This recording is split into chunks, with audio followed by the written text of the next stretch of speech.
Is saffron the answer for ADHD? If you ask me, then the answer is yes. My name is Chantal, most people call me Shan, and I'm the CEO of an international neurodiversity coaching and training company called Neurodiverse Life.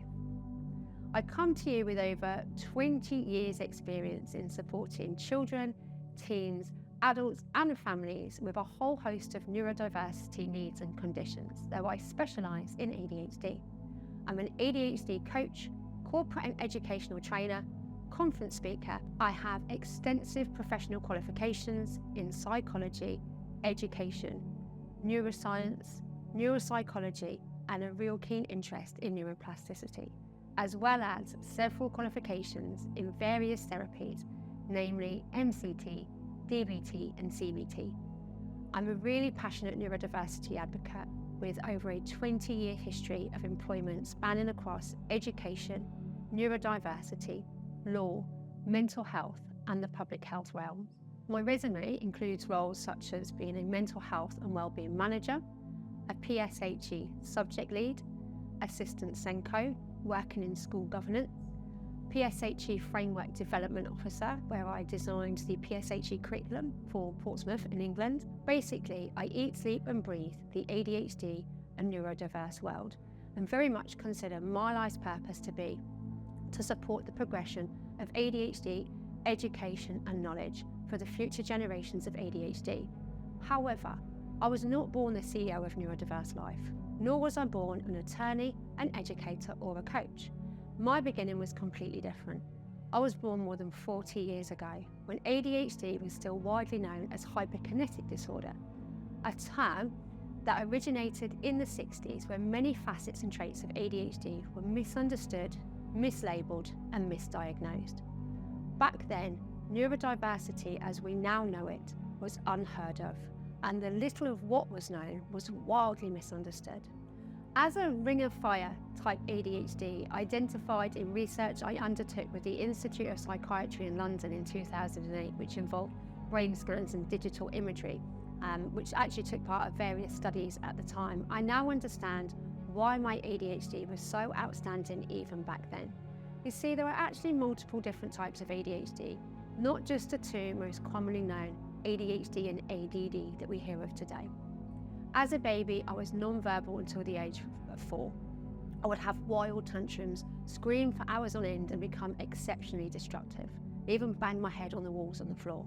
I experienced night terrors, sleep paralysis, and a long host of other ADHD sleep-related disorders. Psychologists came and left from my home. My mum was branded an unfit parent and me a naughty child. See, my type of ADHD was really explosive, hyperactive, hypervigilant, and as I began to talk, hyperverbal. As a child, I was very, very challenging. Back in the day, so little was understood about what we now call ADHD that there was no solid guidance or advice for parents or practitioners that could provide anything fruitful for my untamable rage, other than good old-fashioned punitive measures and the odd dietary change, which in itself seemed like a form of punishment. I was classified as feral, uneducatable, irrational, and in fact my nickname became the radioactive child. In my teen years, alcohol entered the picture. At 13, I would escape the house in any which way I could, even if it was to walk the dog, and I would come back hours later, inebriated, chaotic in body but calm in mind. Along with alcohol came other substances, anything that offered the fog I craved to soothe the fury of my mind. Hence, the exceptional correlation between the ADHD brain and substance abuse. Despite the highs and the lows, my non-verbal younger days were far behind me. I was an incredibly intelligent young adult with a real thirst for knowledge, yet my brain was inept to process and receive written words. Imagine a sponge ready to absorb, but completely unable to retain anything. It was even more frustrating because this inability to retain information only served to reinforce to people how uneducatable I was. As a result, I quickly learnt that throwing the odd chair or trash in the desk or the classroom or any kind of threatening behaviours would get me a one-way ticket out of the confines of a school scenario. I was out of school by the 9th grade, alone, isolated and completely misunderstood. fast forward to my life at 18, I had been out of the education system for almost 4 years. I'd overcome self-harming behaviours and an eating disorder. I was still self-medicating to appease the day-to-day shift of the ADHD fog fury in my mind. I had my son at 18 years old and he saved my life. I embarked on a new educational journey. Though I was still struggling, I learned how I learned. I ended up being, at this point in time, wrongly diagnosed with bipolar and incorrectly medicated, which actually nearly cost me my life. I was eventually referred to what was then the only ADHD clinic in the UK, which was the Maudsley Hospital in London, where I met an incredible consultant called Stefanos Mostasos, who, along with a newly termed severe type ADHD diagnosis, offered me the opportunity to take part in various research studies, the brain imagery I mentioned earlier, along with randomised omega trials, which I later learned I was in the placebo group, so not much to report there, and also a huge study on blood groups that identified a gene for ADHD. With this early adulthood, new termed ADHD diagnosis came the medication, and whilst I swore by it for years, and it helped me accomplish so much, it came with such a hefty price over time. The side effects I experienced were horrendous and became increasingly unbearable over the years. Living a lifestyle of taking amphetamine in the morning to function and antipsychotic medications at night to sleep caused me a whole host of other medical issues. I lived off one meal a day, I had barely any appetite, I had severe dental issues, a heart murmur I hadn't had before, kidney problems, and eventually medication-induced psychosis. And that is not including the rebound hour, the bit that no one tells you about. That's where the medication wears off. And after hours of having a synthetic filter, you are thrown into the chaos of an unfiltered tsunami of stimuli, overwhelming feelings and aggression, because the medication has now stopped. Living this way and experiencing the detrimental effects the medication had on me was one thing. But as I saw the side effects with the families I work with, and in particular, the children that I saw in schools and worked with and their tender and developing selves, I became obsessed with finding and seeking out alternative options for addressing the symptoms of ADHD in natural ways. And this, my friends, is how I discovered Saffron. Now, before I continue, it might be really useful for me to share something really shocking with you about ADHD diagnoses. And that is when people come to me for ADHD coaching and they tell me they've got ADHD, and I'll say, great, you're in the right place, what do you need? And they'll tell me a bit about their lives, and I'll ask everybody the same question. I'll say, what is ADHD? About 99% of my client base can't give me the reason to this. Now, I know that sounds crazy, right? But the reality is that most countries diagnosing people simply diagnose ADHD and discharge without support. Whilst medication might be offered, no post-diagnostic care or therapeutic coaching is. Nobody sat down and told what ADHD is, how their brain works, and how to live their life. I therefore often ask my client base what they know about ADHD, and most of the time, no one can articulate exactly what it is. How many of you were told when you were diagnosed at the point of diagnosis and what it is and what actually happens inside this brain? How many of you received post-diagnostic education, information or support? Exactly. And isn't that frightening? A significant proportion of people throughout the globe fit criteria for ADHD. It's neither rare or curable. Yet despite this, millions of adults take high-strength methylphenidate medications every day. And worse still, millions of parents give millions of children the same, with just as little information and education on the medication as they do the condition itself.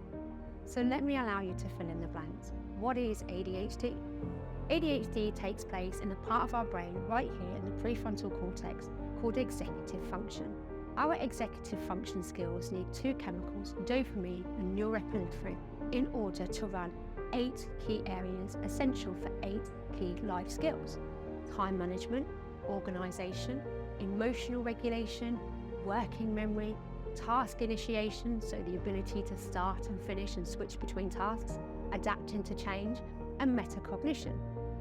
Essentially, everything that people with ADHD struggle with. After I developed an intolerance for ADHD medication, I'd been on it for 15 years, I took a 6-year break and I tried to come back to it. I was exceptionally intolerant. I came across some academic research that identified saffron as being just as beneficial for ADHD as ADHD medication insofar as it raises dopamine and norepinephrine in exactly the same way. Not similarly, but exactly the same. I went headfirst down a 3-week rabbit hole, poured over 40 scientific research studies showing the positive, impactful and immeasurable benefits of saffron. Saffron in itself contains amazing antioxidants and anti-inflammatory properties that are simply fantastic and essential for our well-being.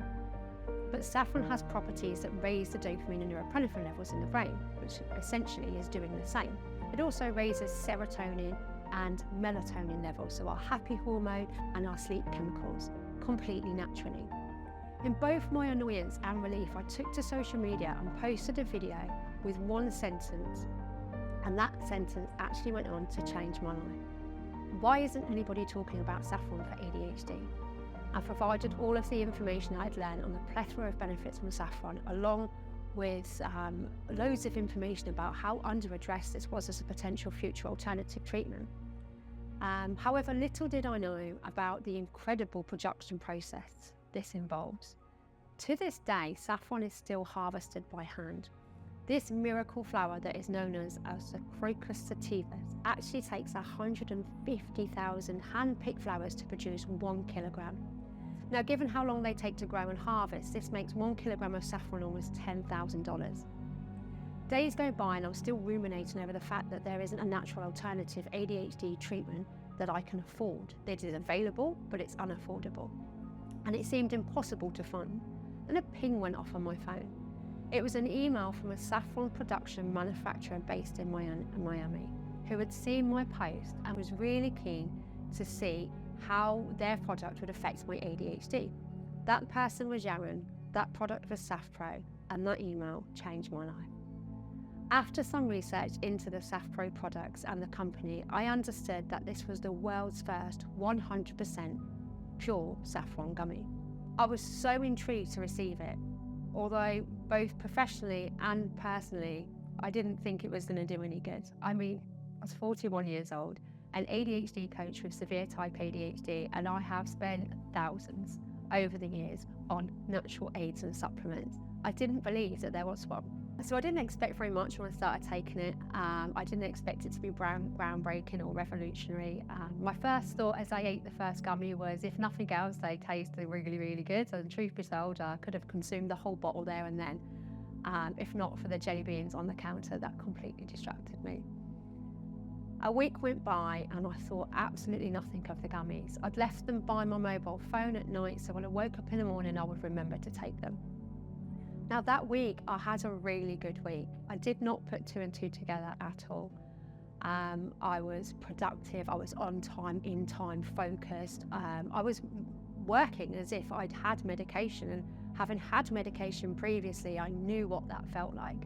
I still didn't quite put it together. The following week, I smashed it again. Now, by the end of the first week, I hadn't chalked it out to the SaffPro, but after the second week, it started to make sense. The level of focus and drive, completing tasks, being organised and so much less overwhelmed and more emotionally balanced was insane. And that's when the penny dropped for me. As an ADHD professional with a decade and a half of lived experience taking ADHD medications, I knew what was happening. I knew that the dopamine and norepinephrine chemicals in my brain were being raised, and that this was in fact allowing me to tap into my executive function skills and use them at will, as if I did not have ADHD. But more than that, my skin was glowing, I was sleeping, and actually I'd stopped self-medicating. After 2 or 3 months of taking SaffPro, I stopped self-medicating completely. Now each gummy has 30 milligrams of SaffPro and I take 2 a day. To me, is just as effective as the ADHD medication I ever did, with none of the drawbacks or detriments. The 100% pure saffron gummies naturally raise dopamine and norepinephrine levels. One of the things that I've really noticed a beneficial impact in is because it raises melatonin levels, unlike ADHD medication that keeps you up all night because it's a stimulant. SaffPro actually raises the chemical melatonin, which is our sleep chemical. So it will give you the concentration for the day, but it will enable you to sleep at night. I can't even start to tell you how happy I am to have found Saffron and SaffPro. This is nothing short of a miracle for me. This product has completely changed my life. There is no way that I would be as productive as I am now. And not only that, it's super important to me that the lives of the people that I work with, both adults and children and young adults, are finding the same impact.